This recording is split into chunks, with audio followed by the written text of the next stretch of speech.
와, 요즘 TV 화질 보면 진짜 입이 떡 벌어질 때가 많죠. 근데 있잖아요. 이 놀라운 화면이 그냥 뚝딱 만들어지는 게 아니더라고요. 우리가 전혀 눈치채지 못하는 아주 정교한 규칙들이 그 안에 숨어 있습니다. 오늘은 바로 그 비밀을 한번 파헤쳐 보려고 합니다. 아, 이거 진짜 공감되지 않으세요? 한창 재밌게 보고 있는데 갑자기 광고가 번쩍하고 나오거나 영화의 중요한 장면인데 너무 어두워서 뭐가 뭔지 하나도 안 보이는 경험. 이게 바로 예전 TV 표준, 그러니까 SDR의 명확한 한계 때문에 벌어진 일들이었던 거죠. 바로 그래서 이런 문제들을 해결하려고 등장한 기술이 바로 HDR입니다. 자, 왼쪽에 있는 SDR이 우리가 오랫동안 봐왔던 좀 밋밋하고 익숙한 화면이라면요. 오른쪽 HDR은 아예 차원이 다른 세상이에요. 색감은 말도 안 되게 풍부해지고 어두운 건 더 깊게, 밝은 건 더 눈부시게 표현되니까 화면 전체에 생동감이 넘치는 거죠. 그럼 도대체 이 HDR이라는 기술이 우리에게 뭘 약속했길래 다들 이렇게 대단하다고 하는 걸까요? 그 첫 번째 약속부터 한번 들여다보겠습니다. 저는 이 비유가 정말 기가 막힌 것 같아요. HDR은 콘텐츠를 만드는 사람들에게 말 그대로 엄청나게 큰 크레용 상자를 쥐어준 거나 마찬가지거든요. 예전에는 한 12색 크레용으로 세상을 그려야 했다면 이제는 수백 가지 색이 담긴 전문가용 크레용 세트를 받은 셈이죠. 그러니까 당연히 훨씬 더 현실에 가까운 몰입감 넘치는 화면을 만들어낼 수 있게 된 겁니다.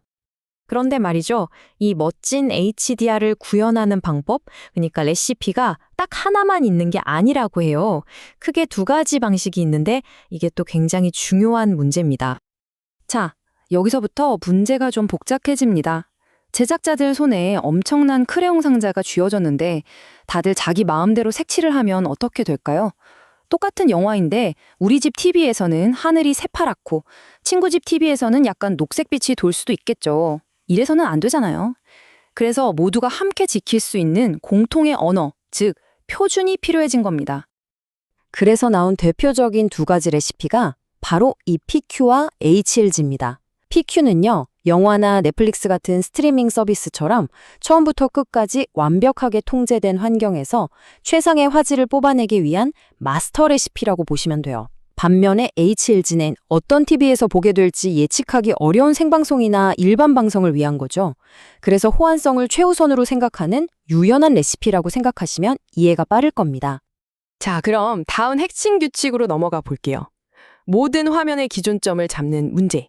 바로 밝기를 어떻게 통일할 것인가 하는 아주 근본적인 질문입니다. 한번 생각해 보세요. A 방송사 뉴스에 나오는 흰색 A4 용지랑 B 방송사 드라마 주인공이 입은 흰색 셔츠가 우리 집 TV에서 완전히 다른 밝기로 보인다면 어떨 것 같으세요? 엄청 혼란스럽겠죠? 그래서 모든 제작자들이 이게 바로 흰색이다 라고 동의할 수 있는 기준 흰색이 꼭 필요했던 겁니다. 그래서 업계 전문가들이 모여서 약속한 숫자가 바로 이겁니다. 2003 칸델라 퍼 제곱미터. 이 칸델라라는 단위가 좀 낯설 수 있는데 그냥 밝기의 단위라고 생각하시면 돼요. 쉽게 말해서 우리 모두 앞으로 흰색은 이 정도 밝기를 기준으로 삼읍시다 라고 땅땅땅 합의를 본 거죠. 그래서 이 HDR 기준 흰색이라는 건요, 마치 오케스트라가 연주를 시작하기 전에 맞추는 튜닝음 같은 존재예요. 모든 악기들이 라음에 정확히 자기 소리를 맞추는 것처럼 모든 카메라, 컴퓨터 그래픽, 방송 장비들이 이 2003 칸델라라는 기준점에 딱 맞춰져야만 비로소 우리가 보는 모든 화면이 조화롭고 일관성 있게 되는 겁니다.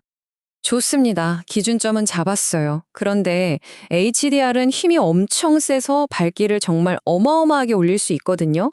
이걸 마구잡이로 쓰면 우리 눈이 너무 피곤하겠죠. 그래서 이 강력한 밝기를 잘 길들이는 규칙도 필요합니다. 이 차트가 아주 흥미로운 걸 보여주는데요. 사람들이 갑작스러운 밝기 변화에 어떻게 반응하는지를 연구한 거예요. 결론은 아주 간단합니다. 밝기가 너무 급격하게, 특히 160 칸델라 이상으로 확 하고 밝아지면 시청자들이 불편함을 넘어서 짜증을 느낀다는 거죠.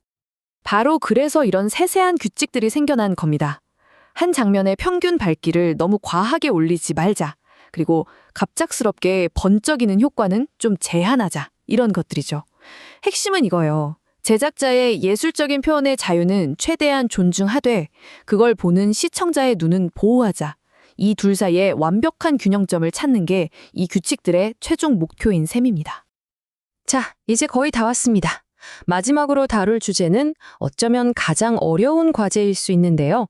바로 새로운 HDR 세상과 아직 남아있는 오래된 SDR 세상이 어떻게 함께 살아날 것인가에 대한 이야기입니다.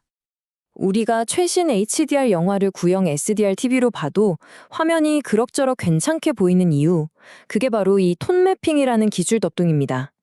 이건 마치 엄청나게 방대한 정보를 담고 있는 장편 소설을 그 핵심 내용을 잘 살려서 멋진 단편 소설로 압축 번역하는 것과 같아요. HDR의 거대한 정보량을 작은 SDR 그릇에 맞게 아주 똑똑하게 담아주는 거죠. 그럼 반대의 경우도 있겠죠? 최신 HDR 뉴스 프로그램 중간에 옛날 SDR 자료 화면을 넣어야 할 때 말이에요. 그때 쓰는 게 바로 역톤 매핑입니다. 이건 밋밋한 옛날 영상을 HDR 영상 사이에 넣어도 어색하지 않도록 색과 밝기의 범위를 쭉 확장시켜주는 기술이에요. 마치 흑백 사진을 자연스럽게 컬러로 복원하는 작업과 비슷하다고 생각하시면 됩니다. 그래서 오래된 SDR 자료 화면 하나를 제대로 쓰려면요, 지금 보시는 것처럼 이렇게나 복잡한 SDR 왕복 여행을 거쳐야만 합니다. 옛날 SDR 영상을 HDR로 변환해서 편집에 사용하고 그렇게 만들어진 최종 HDR 프로그램을 또다시 SDR 시청자들을 위해 변환해야 하는 거죠. 이 과정에서 화질 손상을 최소화하는 게 바로 기술의 핵심이고 정말 고도의 정교함을 요구하는 작업입니다. 결국 오늘 우리가 살펴본 이 모든 복잡하고 어려운 기술 규칙들의 최종 목표는 바로 이 한 문장으로 요약될 수 있습니다. 새로운 HDR 기술로 넘어가는 과정이 시청자 그 누구에게도 불편하거나 어색하지 않게 아주 부드럽고 자연스럽게 이루어지도록 하는 것. 이것이 바로 이 모든 노력의 진짜 이유인 거죠. 그러니까 오늘 우리가 이야기한 이 복잡한 규칙들은요, 사실 보이지 않는 곳에서 두 가지 중요한 가치를 모두 지켜주는 든든한 프레임워크인 셈입니다. 하나는 제작자의 예술적인 비전, 그리고 또 하나는 바로 여러분의 편안한 시청 경험이죠. 자, 이제 여러분은 TV 화면 뒤에 숨겨진 비밀의 일부를 알게 되셨습니다.